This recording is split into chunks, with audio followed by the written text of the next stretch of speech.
All right, we're live, Warden. All right, we are back in open session. We'll call the meeting back to order. I do need approval of the agenda. Counselor Mayhew and Counselor Smibert, all in favor? Carried. And our first action item here is the award of tender MC 2025-08 Middlesex County Governance Administration Center. And Chris, I believe you're starting this? Actually, Mr. Warren, I think Josh is going to give this report Oh, and okay. then I'm we'll sorry, respond. Josh, go ahead. No problem. Good morning through the warden to council. With the lease agreement of the current county administration offices at 399 Rideout set to expire in November 2026, the county, along with its architect Matter, developed and issued a request for tender for the construction of a new office located next to MLPS headquarters at 1035 Adelaide Street, South London, which closed on April 23rd with 9 tenders being received.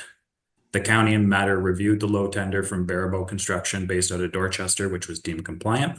If awarded by council, the project will commence shortly after contract execution and must be ready for staff occupancy by no later than November 1st, 2026. The low tender for the building came in just shy of 12.6 million before HST, which is planned to be accounted for as stipulated in the report. With that, there are a few recommendations as part of the report, and myself, the county engineer, and we have Steve Cooper from Matter would be happy to address any questions that council may have. All right, thank you. Anything, Chris, that you wanted to add this time before we? No, Mr. Warren, just happy to answer questions from council. And again, just thank Steve for meeting us here today as well to answer questions or anything specific from the architectural side. Steve's happy to chime in with those answers. Okay, thank you. So questions, comments from council. I did have Counselor Burkhart Jessen did contact me that you would like to speak to it. Go ahead, Counselor. Just have to find the unmute button. There we go.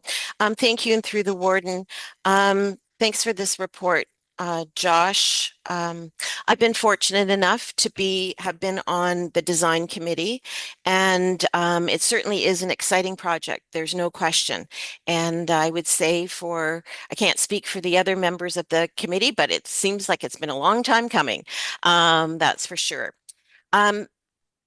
But with that, I do have a number of questions, and I would say to my colleagues around the horseshoe that these are questions that the committee has had over the time that we have met and put the project together. But this report certainly quantifies it. So I do have a few questions. The first one is obviously regarding the cost. When this was first presented to County Council, the initial project was for about 4.5 million. And then last year, a new report was brought to Council when it was, I think, about $7 million. And so now we're presented with 12.5. So the first question I have is, how did it increase $5 million in 1 year? I'm concerned also with the lost track of the timeline.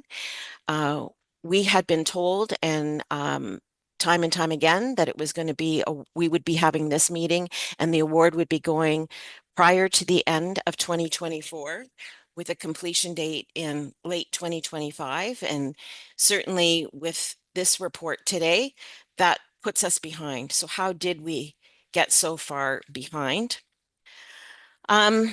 I'm also concerned with the costing from Matter. Council had budgeted initially around $30,000 for Matter. And I'd like to know how much we've spent to date on that. And if there has been an overrun, why hasn't the overrun come to council?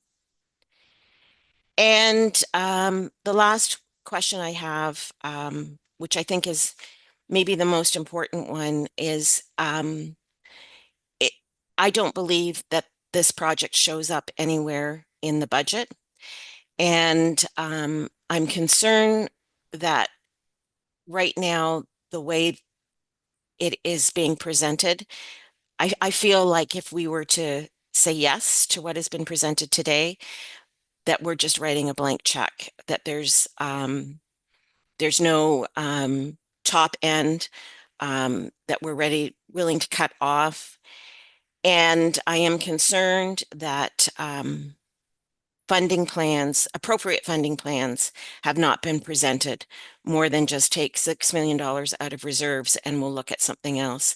A project this big and this kind of scope really should have come to council with more funding options, or at least more of a justification as to why there was only one option presented to us. So I know there was a lot of questions there. Don't know who wants to tackle them. And certainly I'm happy to repeat them if they have been anything missed. Thank you, Counselor. Who's going to speak to that? Josh? Well, Mr. Warden, just Okay. maybe I'll stick handle it and just pass the questions sort of back and forth as necessary. Okay. With regards to a few things I can speak to, and then I'm hoping Steve give us some input about what's happened in the construction industry, where we're looking at the cost escalation that we did talk about a little bit with regards to the budget for the escalating budget for the building. And I agree with Councillor Burghardt-Jessen that has escalated since we initially took on this project. But again, this is 3 years worth of work here that we've been trying to push forward as quickly as possible. I will speak just initially about the timeline. The timeline was always hoping to coincide with the end of the year of 2026. We understood that the timeline for the construction of the project was quite lengthy, simply because of the types of materials and processes used for building a new building. So we knew there were long delivery timelines ahead of time. I can speak a little bit about where we are with terms of the lease at 399. But we certainly are very close to having that, as Josh alluded to in his report, having that extension to the end of next year.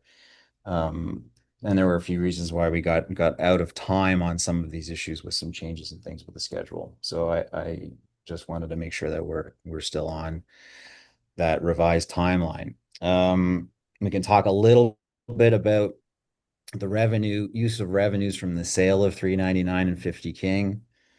We had that outlined in a report, and we're trying to make sure that this is being more consistent about where the use of that funding was. It was presented as part of the budget presentation this year, and Cindy and I went back and looked back when we initially sold the building, where these revenues were going to be allocated. As we know, a large majority of them to date are in the county loan program to help support local infrastructure growth. But there is a notation in those reports of the $6 million going towards funding of the building. So that's been allocated. And then as noted in this report and some of the discussions we had at the budget committee, the intent was to debt finance the building, similar to a mortgage, similar to what we did with Strathmere Lodge. I think it fits very well in those type of debt financing programs. And we're also continuing to look at options. Again, now we have an approved tender, hopefully have an approved tender to look for some of those funding options with regards to renewable energy and some of those other things that was considered a council report earlier this year.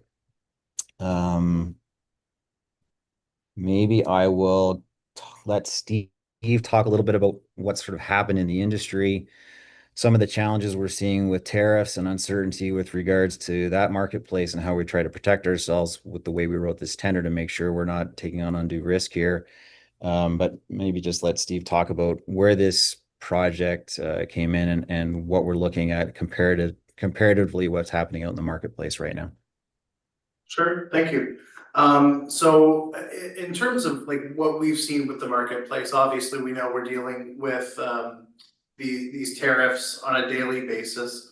And so our team has pivoted specific elements and items, lighting, material finishes, to attempt to control cost and control timeline by securing Canadian built products and speccing those within the project itself. There will be an additional opportunity via the general contractor and potentially through post-tender addendum to investigate further products or further suggestions from their group that we would be able to mitigate further delays or potential other items by selecting alternatives. But effectively, we've seen tough times getting specific elements simply because these manufacturers are stopping or simply closing. As an example, working on a project here in the city, and the lighting manufacturers who we had previously approved 2 months ago just flat out said they're canceling all orders. And so with this project, we're trying to avoid those issues. Obviously, that has an effect to timeline where we're currently standing, but we do think that we have opportunities to mitigate the timeline and best getting in by that November date in 2026. And sorry, Steve, did you want to maybe just say a couple of things about comparable square footage costs that you're seeing right now in the industry and what this project came in at? Sure. So in terms of these types of facilities, we're seeing a range anywhere from effectively $550 to $700 a square foot. And going back to the budgetary cost analysis that we had done through our third-party consultant, they had pegged this at approximately $360 a square foot with a net building cost of 11.7 million. And happy to report that the net building cost from this particular GC came in at 10.8, which bests that number by approximately 1 million and gets us within the suggested wheelhouse of the cost per square foot for a facility of this type. So we were happy with the breakout. We obviously provided the group with our bid review on the 25th after all bids came in. And it was in line with and bested the cost analysis report we had before the end of the year in 24. So in terms of alignment with the facility of this type and the approximate dollars per square foot, it is certainly there. Thanks, Steve. And I think the last thing, Kathy, if I'm right or wrong, was where we're at today. Cindy, do you have those numbers for what was budgeted and where we're at? Sorry, was that to me, Chris? No, sorry, I was asking Cindy. Sorry, I was having problems with my mute button. In terms of the cost so far for design? Yeah, what we've allocated to the project for design and the other stuff that we've already done. The only thing that has been allocated to the project is the $1 million that got put into a capital account. So that was part of one of the original use of proceeds that we put $1 million into a capital account. And then during the budget process, we gave an update on all of our capital accounts. And at that point, it was a little bit, I think there was about $633,000 left in the capital account of the original $1 million.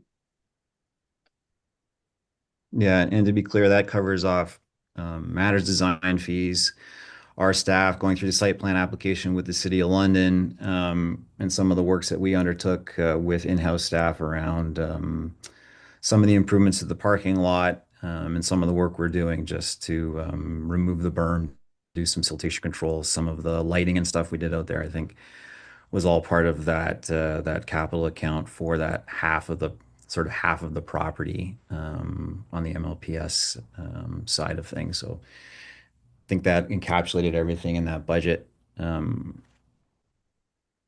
Sorry, Kat, I'm not, did I hit all your questions there? I apologize. I know, and I'm not going to dwell on this because I know I can see lots of hands up, but I guess a more fulsome understanding of how this $1 million budget was presented to council. And I guess just going back to the relationship with Matter, I think that we did only approve about a $30,000 spend for them initially. So like, what have we spent on Matter and how did that get approved? I don't remember that coming back to council. Okay, I mean, I think that all that stuff came through council as part of the budget when we assigned the project to Matter and through the building committee working with Matter through that project. We had them complete the tender documents. We still haven't assigned the contract administration side of things, but all that stuff was put through as part of this project when we assigned Matter to the design. So I'd understood that all went through that administration budget approval. Okay. Yeah. And again, I'm not going to dwell on it, and tariffs are real, there's no question, but I don't think that we can use that as an excuse on the overrun, because that's just happened in the last number of months. And that can't be the only reason why it's escalated $5 million in the last year. But I'll leave it at that for now, Warden. And Mr. Ward, just to cap, I apologize, Councillor Burghardt Jessen. I was speaking to your concern about where this number was going to potentially be, like ongoing exposure to risk here. Yeah. Okay. Yep. Sorry. Fair enough. Nope. Okay, thank you. So we'll open the floor. I believe Councillor Clark, you had, yeah, you have your hand up, so go ahead. Thank you. Through the warden. I'd just like to, I'm not going to repeat everything Councillor Burghardt Jessen said, because that's exactly what my feeling was. I was quite surprised to see the significant difference between the last number that was discussed with the building working group, because if there's any takeaway here, it should be process, and we shouldn't be just hearing about it now when we're being asked to vote on something. Yeah, so I won't regurgitate what she said, but the follow-up question I also have is, have we already signed for the extension to 2026, or where does that lie for the Rideout Street building? All right. That would be to Chris, I expect. Yeah, and just Councillor Clark, I'd be a little careful with what I say in open session about the ongoing negotiation over the lease extension. What I can say, unless you want more specifics, is the lawyers have it in hand. We are in the terms of an agreement. It's just essentially getting, there's a couple of things that have to happen, but those are very close to being completed. One of the main things is about accessibility to the parking lot, because along with the lease extension, we're also working with York to help them move forward with their plans for the 50 King site. And we'd love to see that cleaned up sooner than later. So all of that is part and parcel to the discussions we're having right now, but I don't know how specific I can get in open session at this moment. But to say we're very close would be fair. Okay, thank you. Then to the warden, it may be, could I request that we go into closed at some point during this meeting to discuss that further? I have more detailed questions. Thank you. And there's a tie into what we're, the subject on the table right now. Thank you. Okay. Thank you, Councillor Clark. Yes, we can do that. I'd like to do all of our we'll have our open conversations here, and if we need to go and close, we can do that later.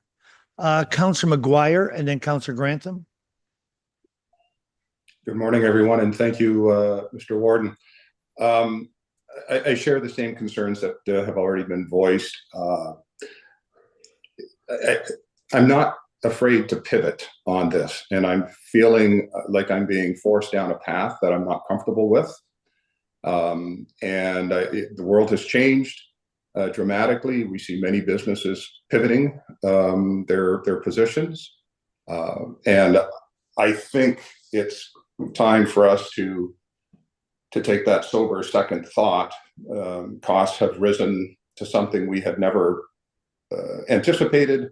Certainly we had not budgeted for. And at least in the short term, I think we need to reconsider our positions there's opportunities and there's alternatives that I think can be explored that would facilitate the county still being able to carry on our business. And I won't go any further with that, but I share the exact same concerns, and I'm very, very concerned about making a decision on this today. Thank you, Councillor McGuire. Councillor Grantham? Yeah, thank you, Warden, and just gonna echo Councillor McGuire's comments. I'm sitting here contemplating a motion to defer. Haven't gone that far yet, and I'll explain why, like Mike, we shouldn't be afraid to pivot. So one of the questions that I would have to Chris and to Stephen, would we contemplate a different design? So knowing what the original design was, original budget, knowing that we've come in dramatically higher, did we look at any, without the direction of council, would you have looked at any way to reduce costs, or should that now be the direction of council to look at a different design that comes in at a budget number that's more palatable to us? Is that a question you're directing? Yes, Councillor? no, that was a question directed at Chris, Warden. Okay. Yeah, I'm just looking up a number here, Mr. Warden. Thank you. Well, I'll make a couple of comments about the cost and the escalation of the cost. So when this project was initially funded, or initially estimated in a realistic way, let's say, as Councillor Burkhart-Justin said, we had a number when we started contemplating the design and had the site picked out and everything else. We contemplated the design to be about $8 million to do the building.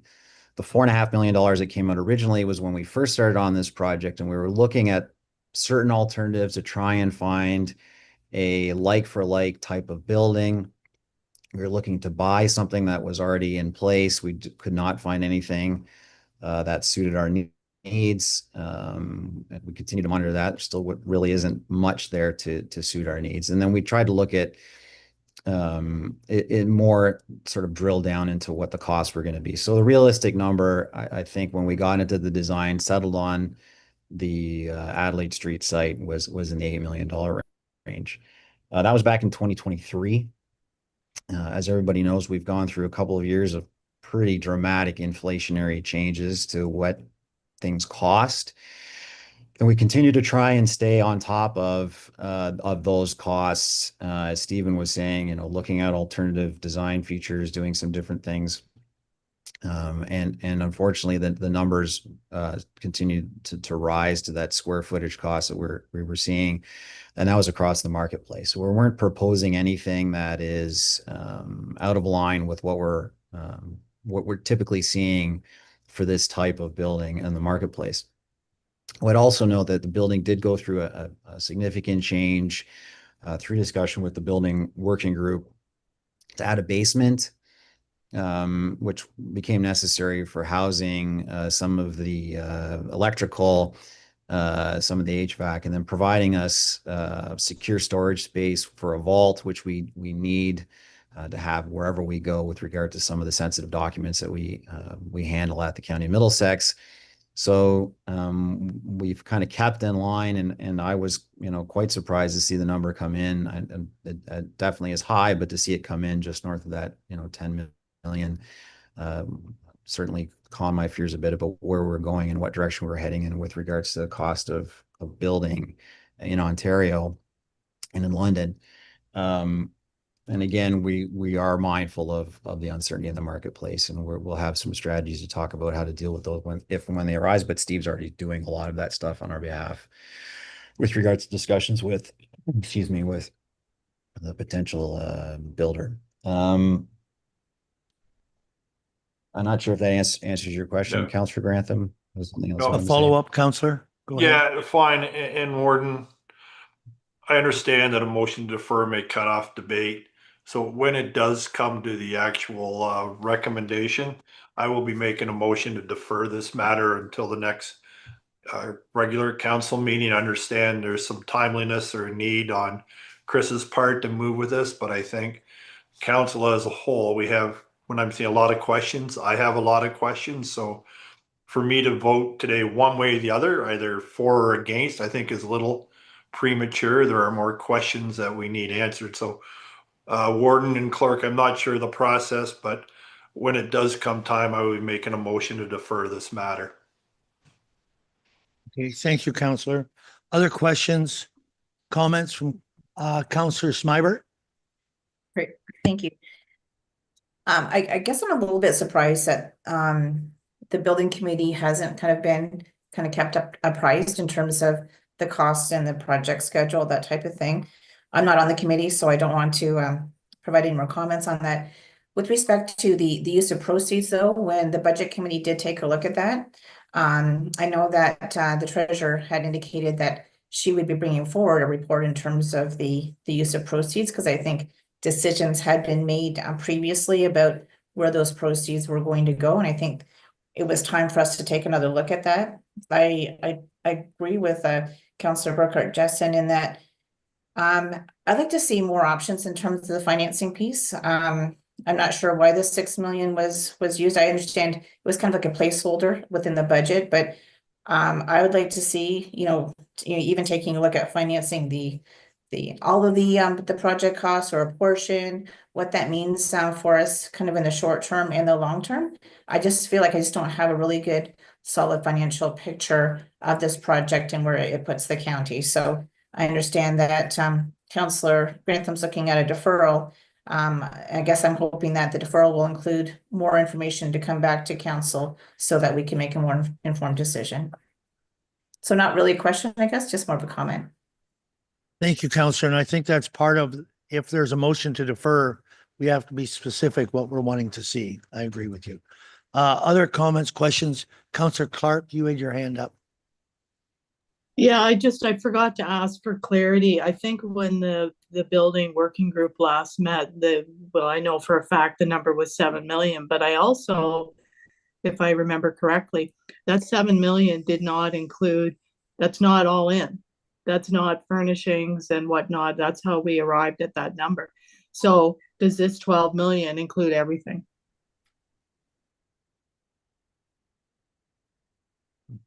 You want to jump in there, Steve? So that metric includes building, site works, and landscaping. So it would not include furnishing.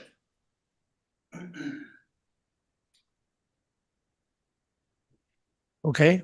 I'll just echo. So yeah, I guess I would then ask to dovetail on Councillor Smibert's comment that when we do get to that point, that would be part of the staff report, an exact breakdown, because it's like a runaway train right now. That's all I have to say. Okay, thank you, Counselor. Chris, you were going to add to that? Yeah, sorry. And part of the reason the furnishings haven't been accommodated yet is we heard from the work, actually, we heard from the last time we brought this to council in January to look at Canadian sourced furnishings. So we've tasked our team with going out to look at those Canadian sourced furnishings and those types of locally produced things at the direction. So we pulled that out of the allowance for the tender just to make sure we weren't putting ourselves in a position where we wouldn't be able to go back and source that stuff in either a more sustainable way or a more Canadian friendly way. So that's still forthcoming. Right. So I appreciate that, but I think for transparency, I'd like to know exactly what this project's going to cost, what the bottom line is. Absolutely. Okay, thank you. Any other comments or questions? Councillor McGuire.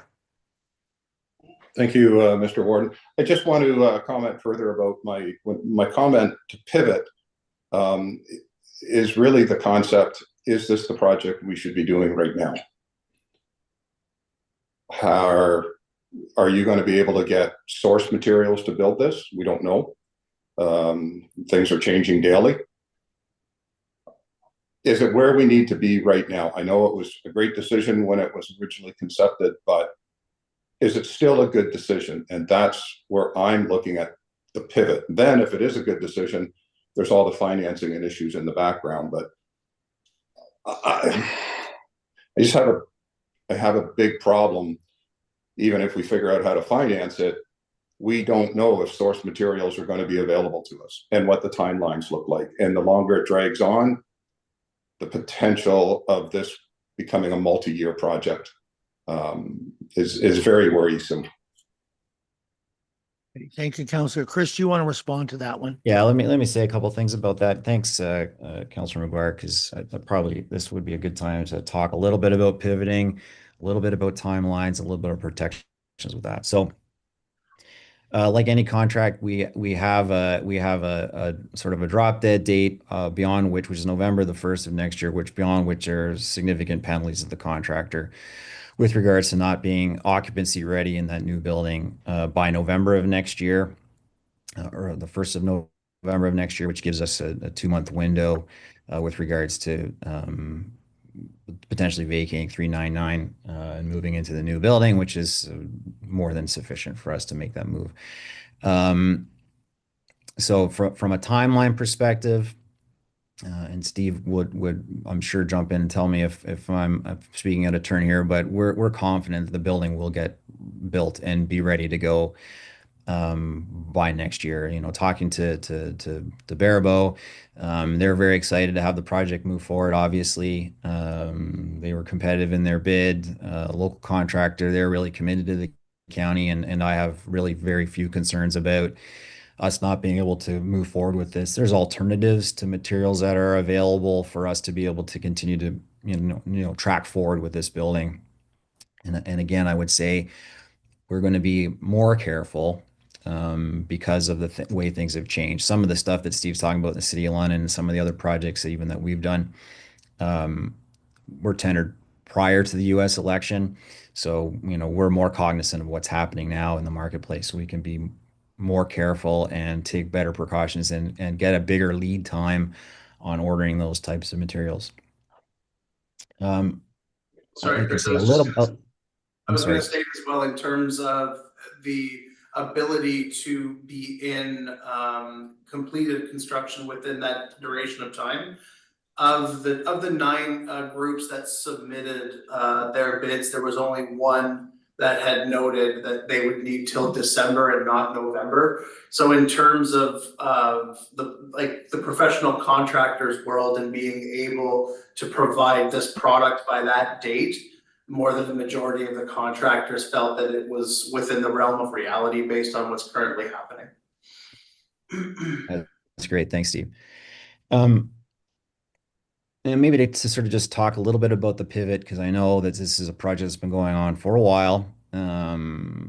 People around the table weren't here at the time that our current building was sold.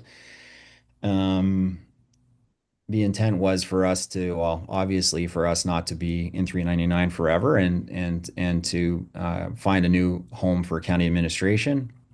We've evolved and gone through a lot of changes at the county in order to better distribute our service delivery throughout the county, as opposed to being concentrated in one location in downtown London. We again did an exhaustive search of alternative locations. There was a number of options presented, and there's some significant advantages for us to being on that site, along with MLPS. Site that we own, a site that we can better utilize. I think it enhances the site for our paramedics and the folks who work at MLPS, and I think it is there's a lot of advantages to that location. I could just sort of leave it at that. But from a pivoting point of view, our number one challenge is really going to be with 399 Rideout. I think council's aware of the challenges we have with that building right now. I think that if we are in a position where this project gets deferred or redesigned, we look at other options, we're going to have some challenges with regards to how we continue to operate our business. We would have to have a wholesale change with what we are trying to do here. And I don't want to speak for council because it was a council decision, and some of those councilors are on the screen here today, and we can talk to them a little bit about the decision making that went into us picking this location. But we certainly have a timeline challenge with regards to if we're going to continue to move forward in this direction. We sort of have a short window here by which we can still maintain a schedule to be out of 399 by the end of next year. And still continue to move forward with closing that deal with York for them to finalize what they're going to do on the property. Things at our current location are going to get uncomfortable really fast when they start building next door. So there's going to be a number of other challenges that we're already seeing some challenges with regards to 399 Rideout and keeping that place up to date. We know why we're meeting virtually and why the warden's sitting in our lounge right now. We have challenges even keeping our council chambers operational. So certainly happy to have a more fulsome discussion about that, but there was a lot of thought process by council to make a decision to go to 1035 Adelaide Street South. And if we want to pivot, of course, we can have a more fulsome discussion about that. Thank you. Other questions, comments at this time from council? Councillor Brennan. Thank you, Mr. Warden. I hear the concerns of my fellow councillors, but I'm going to flip the card over and say, every time we delay these things and we keep delaying them, the cost is going to go up. If we've got the site, the site's paid for, it's there, we don't have to go looking for another site. If we delay this even 6 months or whatever, it's going to cost more. I looked recently in my own municipality, some things we did, our own municipal offices. Just to put a small addition on them and renovate them was $5 million or $6 million. Our old arena in Illerton is going to cost $5 or $6 million just to upgrade it. This is a whole new building. And for me, to see this come in under $12 million, I think isn't that bad a price. I think if we don't get going and get out of the current building by the end of 2026, we're going to have to try to get another lease agreement, and that could cost us a lot more money than the current one. Final payment for that property doesn't happen until we move out of that building. So we're sitting on some money that we haven't got because we're holding up moving out of that building. So we're not getting the full value of what we sold that for until we get out of there. So I think a delay will only wind up costing us more money in the long run. And I think, if some of these questions can be answered in a quick manner, I think that would help maybe satisfy councilors' concerns. But to pivot and rethink the whole thing, I don't think is the answer. Sorry. Thank you, Councillor. Councillor Mayhew. Thank you, Warden. I think that if there is any deferral and any delay, it has to be momentarily only till our next council meeting. I'm not looking at a long deferral of this. I agree with John that I don't think the price is that bad. We just recently renovated an arena. It cost us almost $5 million. I know that fire department buildings are being constructed, and their cost is generally sections of the building are not appointed with aesthetics. They merely house fire vehicles, perhaps some training rooms, but they are surpassing $10 million, many of them throughout Ontario. So I agree with John that I don't think this is I think if any of us have been attuned to what's going on in the marketplace, it's unfortunate the report did not come towards council sooner, but I think that I don't think the picture is as bleak as what's some have painted it to be. I have no question supporting a deferral on this, but I'm not looking at 6 months. I'm looking at perhaps a couple of weeks. Thank you. Thank you, Councillor. Councillor Grantham. Yeah, thank you, Warden. I'm waiting for the conversation. And just to Councillor Mayhew and Councillor Brennan, when I bring the motion, deferral will be to the next regular council meeting in May. I believe it's May 13th. I understand, too, the need for speed and getting these questions answered quickly, but I want to put your mind at ease that my motion will be until the next council meeting. Thank you. Any more questions? Councillor Grantham, do you have a follow-up? Well, no, I'm just waiting for appropriate time to bring my motion, Warden, so. Okay, thank you. Councillor Burkhart Jessam. Thanks, Warden. I'm happy to hear the comments have been made, and I agree we can't keep pushing this off. But back to Councillor Clark's comments just about the cost.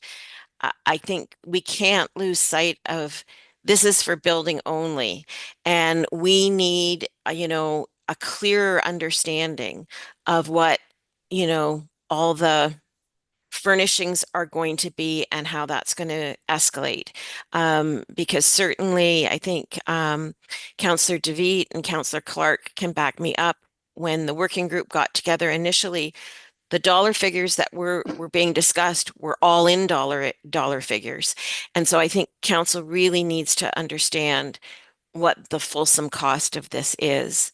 And yeah, that I'll just leave it at that. All right, Counselor, thank you. Any other comments, questions on this time? I would ask Counselor Clark, in light of the fact, if there's a motion coming forward to defer to the next meeting, if you would reconsider and take your closed session to the next meeting. Through the warden, no, I would not. Okay, thank you. So somebody had their hand up, Counselor Grantham. No, I'm prepared to make my motion now. Warden, my motion will be we defer this matter to the next regular council meeting. I believe it's of May 13th with a staff report on different financing options. And secondly, that at a high level, staff come back with any opportunity in design to reduce the cost. I know they may be asking a lot to turn around quick, but I think it behooves us to, I don't want to use word at least, but to look at possible design element changes that may reduce the cost. So that's my motion, Warden. Okay, thank you. The other thing that came up, Counselor Grantham, was also the costs all in, what the total cost would be with furnishings and stuff. I know that has been brought up as well. I'm willing to add that to the motion, Warden. Okay, we're just going to get a motion put together here.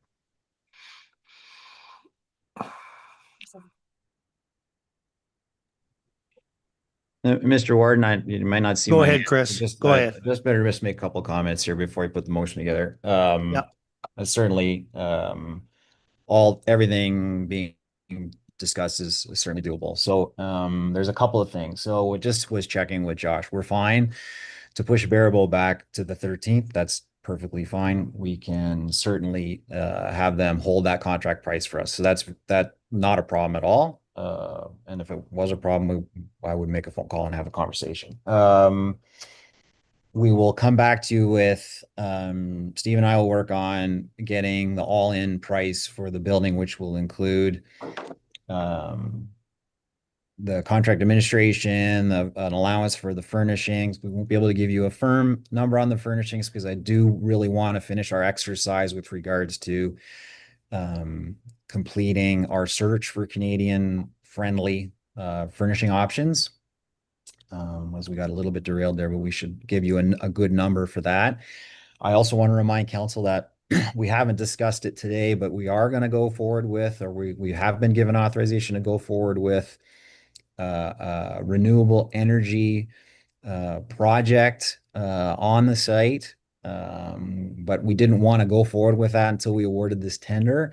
We certainly are going to move forward with that. There's no guarantee that will qualify for some kind of funding, but I do think it behooves us as good citizens to the environment that we consider some of these alternatives, and we'll be presenting you with that. We'll try and do a little bit of work over the next couple of days to include a bit of a range on what some solar installations or some other renewable energy type things we can do on this site. We'll try and encapsulate some of that in that overall number as well. Cindy's already started working on some of the debt financing options. So we will have that for you. We'll come back to you with a more detailed report on where we are with the revenues from the sale of 399 and 50 King as part of that as well. Excuse me. We can have another discussion about how that's already partially been allocated, but we can look at what's coming when, because there is a little bit of a flow through there. I'll include that in that number as well, and then present a couple of options to council about financing the new building with projected all-in cost. The redesign is very challenging. Sorry, it's yelling at me to take my hand down. The redesign is very challenging, Councillor Grantham, in that we've refined this design several times. So we're talking about additional costs to go in and refine the design again.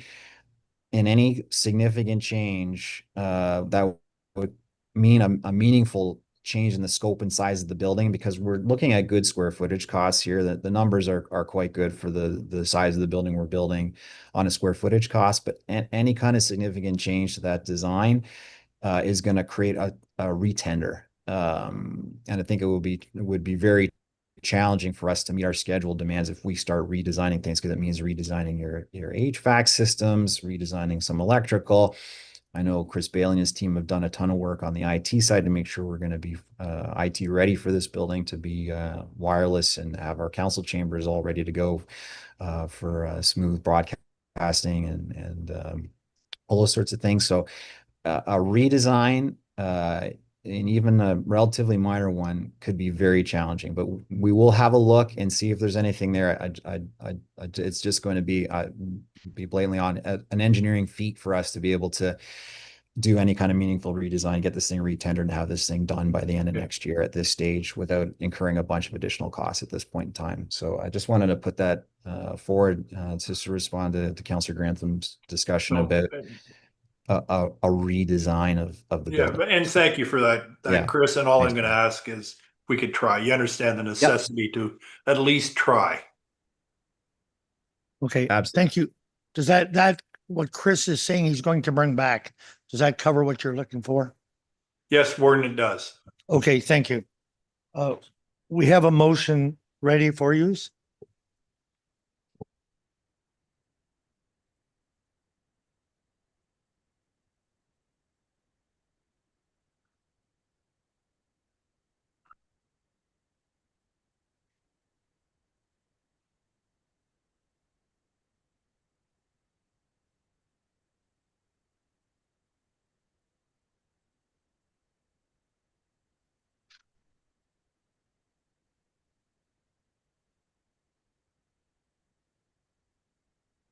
All right, as everybody's had a chance to see that, are you good with that, Councillor Grantham? Warden, just the part missing was a high level look at any cost saving opportunities.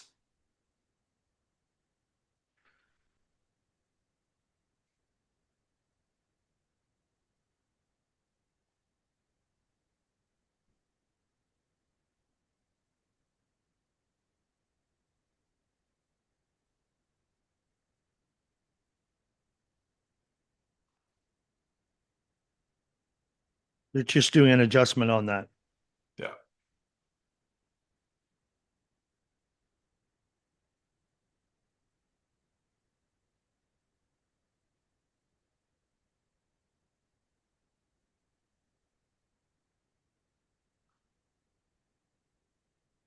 Chris, just while they're finishing that up, when you come back, will you be talking about what we've spent on this project to date?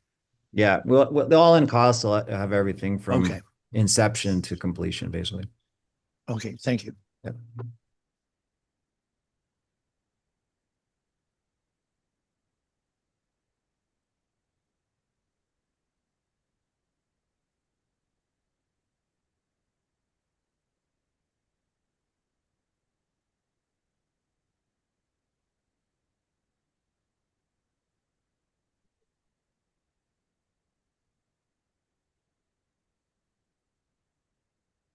That's fine, Warden.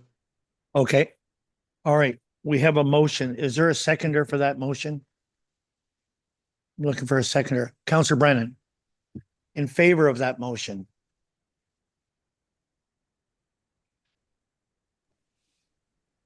And that motion is opposed? That motion is carried. Guy, can I add a further? Oh, you've already taken the vote. Okay. Yes, that I'm motion just is gonna, carried.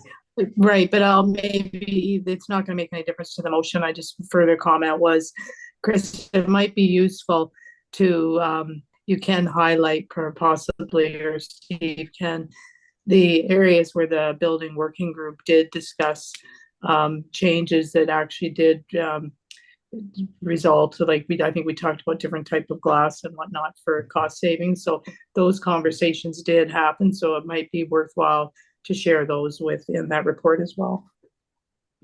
That's a great point. Thanks, Sue. All right, thank you. Also, Councillor Clark, you wanted to make a motion to go into closed? Yes, I'll make that motion for the purposes of discussing, I guess we can frame it, the legal contract as it stands right now with the use of the county building. And so just to confirm, Chris, that the negotiations are ongoing, it's not been completed. So, okay, so we have some language coming up on the screen.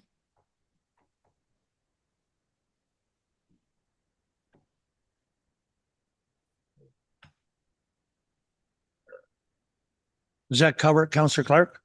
Yes, it does. Thank you. I'd move that. Okay. I'm looking for a seconder. Councillor Grantham, I see you have your hand up. Yep. In favor? Opposed?